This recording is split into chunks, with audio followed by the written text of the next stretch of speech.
Hey y'all, on my way to get my COVID vaccine. Gang, she's already fully vaccinated, but look at me. I'm getting the Johnson & Johnson. We have our heading. Here we go. I'm a fan of fondant or frostings. But guys, they taste so nasty. I think that's why I like just the original cake. I think I'll always be that. I don't really like cake in general. I do. This is a classic. Banana pudding. It's a classic. Okay. I don't know if I'm allowed to record, but I'm gonna. If not, you'll just be in my pocket. Can I help you? Hi, I'm supposed to be getting the vaccine at 2. Yeah. Okay, what's your name? Have a seat behind that blue screen. Okay.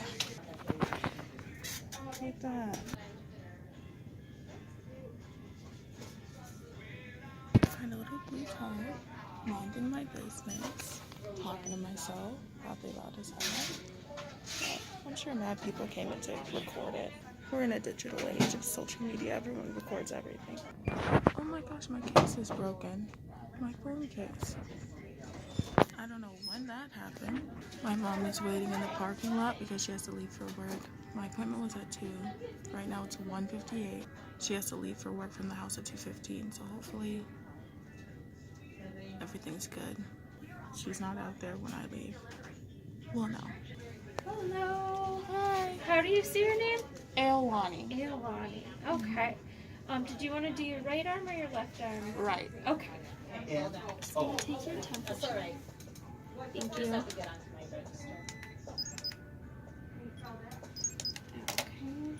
If you want to take anything for pain or discomfort over the next couple days, stick with Tylenol, okay? Okay. So here's your card. Thank you. You're welcome.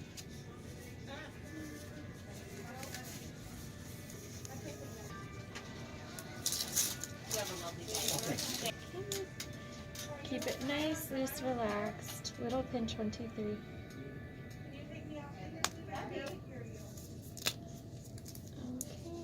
All right, you're all set. Thank You're you. welcome. We want you to stick around for 15, so that'll be at 2:16. Okay. And there's a chair. There's 2 different chairs you can choose from right over there. Okay. Thank you so much. You're welcome. Ignore my shaking. I get nervous, even though it doesn't hurt. All right. I left at 2:16. Let me not get hit by cars. Check your surroundings. Parking lot is not a play area. I get nervous about shots. Let me talk about it. So, my older sister is super afraid of needles. Let me move this arm. I'm supposed to exercise it, right? When I get home, I'm gonna do the spinny thing from the internet. They're really afraid of needles, and we would go to doctor's appointment. My sister would always scream and cry and have to be held down to get shots. So watching my older sister freak the fuck out made me have this slight fear of needles. As long as I don't watch it go in, it's usually fine. And I have a really... Speaking of fears, I have a really high pain tolerance for one, as most women do. I'm not actually afraid, like I can go in, but I do get shaky. So yeah, sorry if my hand was shaky a bit in any way, shape, or form. Bro, this is gonna be so shaky and shitty to edit. I've heard someone saying that REM sleep is really bad for you, which is not true. It's just that when you wake up, if you remember your dreams frequently, it means you're waking up during the REM cycle. My body likes to complete cycles, and I'll wake up at the start of a different cycle, in light sleep. I just say that I don't dream, which is not true. Everybody dreams. It all happens during that cycle.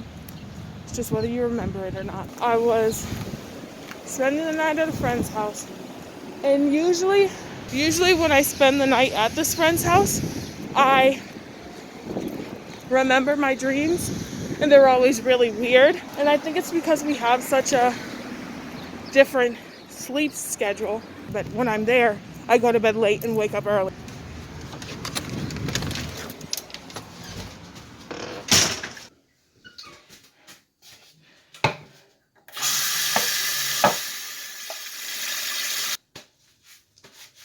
honestly, I'm home already. I could end the video, but I already started the story, so let me finish it, because it was a weird fucking dream. And it was so vivid. Let me fucking tell you, man. Let's try this thing.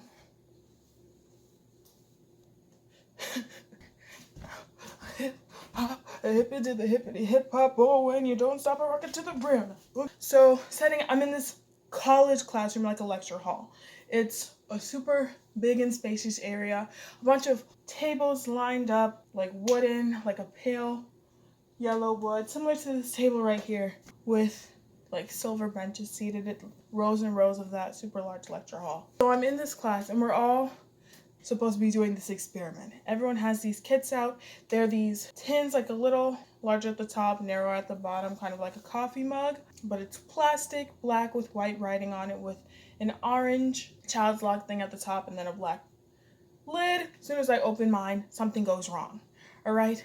All of a sudden, it feels like my throat is filling up with cotton. And not just cotton, like the material, but kind of like dandelion fluff, as if thousands of dandelion seeds were super compacted and pressed together and shoved down my throat. So this is one of the parts that was super vivid, because I could feel myself reaching into my throat and pulling the cotton out. Like I could feel the pulling. I could breathe, but barely, like trying to breathe through like you have a blanket on your face. So you're kind of suffocating, but you still can breathe. But it was like stressful. Like my heart was racing. It slowly pans like a movie around to the other students in the classroom, which was all faces that my brain created. It was nobody I know. Panning around, and you're watching the little things that are like dandelion seeds float and land in other students' mouths and nose, and just the orifices on their head or whatever. So I'm thinking it's giving you under the impression that I'm now infecting all the other students as I'm trying to pull this out of my mouth. Then I notice all the students just get up, pack their experiments, and leave. So I'm like, okay, so I'm the only person that has been infected by this. Then I turn and look, and I see another student. It's a male student, and I can see him also pulling at it. So as I look at him, I notice it starts to come out of my nose, try coming out of my nose. So I pinch it, hold my head back, and start just making sure it stays concentrated coming out of my mouth. I look at my experiment, and I open the top up, and I look back at the other guy, and I see this man who he gives off the vibe that he's some type of fatherly figure. He may not be this student's parent. He could be somebody's parent. He could be the professor, but I did not get that impression that he was the professor. He was just someone that came in and starts to help the guy set up his experiment. So he opens it, starts mixing things together. And so I'm watching. And so I look at mine and I was like, okay, let me do my experiment while that is going on. It's a state of urgency because I feel like I'm fucking suffocating. I'm dying. There's cotton growing in my throat. So literally I am. As you open the experiment up, it's like inside of this container that I described earlier. It's like a black doggy bag. Like, you know, when you pick up dog shit, one of those bags, that's what's in it. And it's filled with this charcoal gray, sparkling, it looks like sand kind of powder that's in there. Then there's this little tiny case, like, you know, eye drops, what eye drops look like, those containers, but it was black. So I start shaking it up because I feel like that's something you're supposed to do. So I shake up this, and then it bursts, like, you know, when you are doing hair dye and you shake it and it bursts to the top. So I was like, okay, fuck. Then it starts hitting the sand stuff, and it starts turning into this thick, goopy oatmeal smoothie consistency. It's like the color of oatmeal. It looks like oatmeal, thickness of like a really thick smoothie with a bunch of chunks. Oatmeal color, so that pale tan color, vanilla color, with little like grayish purple, like periwinkle, mixed with a little bit more gray chunks in it. So I'm looking, and it starts overflowing out of the bag onto the table, and I look back at the other student that's struggling with the man helping him. So I look, and I see him make the experiment.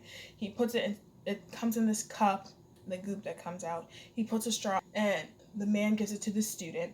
So the student drinks it, and then I watch this man get this large pair of forceps, like this long, reach it down into the student's throat, and he pulls out this larva that's like 1/2 centimeter thick and 2 centimeters long, like huge, a maggot type shit, pulls it out. And so I look, and I see that happening, and I look back at my experiment, and I look back at my experiment, and I look at my instructions, and there's like this little dog. I don't know dog breeds. All I know is that the dog was gray, and the experiment paper had red writing and fucking trees in the background, green trees or whatever, as opposed to what other color tree. So I look and I notice that my experiment is the wrong experiment. So I look back at the man. The student has left, is feeling better. I already told him this stream. And so I like call him over, not speaking because there's fucking cotton in my throat. And I'm like, can you help me too? You know, under that impression. And he kind of says like, yes, I got you. And he's trying to seem like he's calm. But as he picks up the paper, I see the paper shaking, so I can tell that he's also nervous. And he looks at me and he goes, this is the wrong experiment. And I figured that when I saw the fucking dog and not a larva come out. And so I was like, okay. And I looked, and so he goes back to where the student setup was, the male student setup, and he grabs the cup with the straw in it and passes it to me. He's like, you're going to have to use the same straw if that's okay. Obviously, that's fucking okay. I'm suffocating and dying. This is urgency. I don't give a fuck about little saliva swapping. You know what I mean? So I take it, and there's a little of the consistency on the outside of the straw, and I felt the burning. Like, in real life, I felt the fucking burning. So I was like, so this is basically an acid to erode away at the cotton. And I can feel myself having to force it up the straw because it's super thick. It's like trying to drink oatmeal or crazy thick smoothie through a small, well, it's a regular sized straw, but still. After I get the rest that's on the outside of the straw, the burning stops, and I just drink it. It goes down my throat. And then the man takes the large forceps and pulls the larva out of my throat. And then it goes on to a different dream after that happens. When I woke up, I expected, it probably was caused by cotton mouth or me being stressed out by something. Perfectly comfortable in bed. Mouth was not dry in the slightest. Probably was drooling, if anything. But yeah, that's it. I'm home. Vaccinated. Let's peep the Band-Aid. Oh, it's got a little heart on it. Cute. So far, don't have any symptoms yet. Not even soreness in the arm. So I guess that's it. Bless.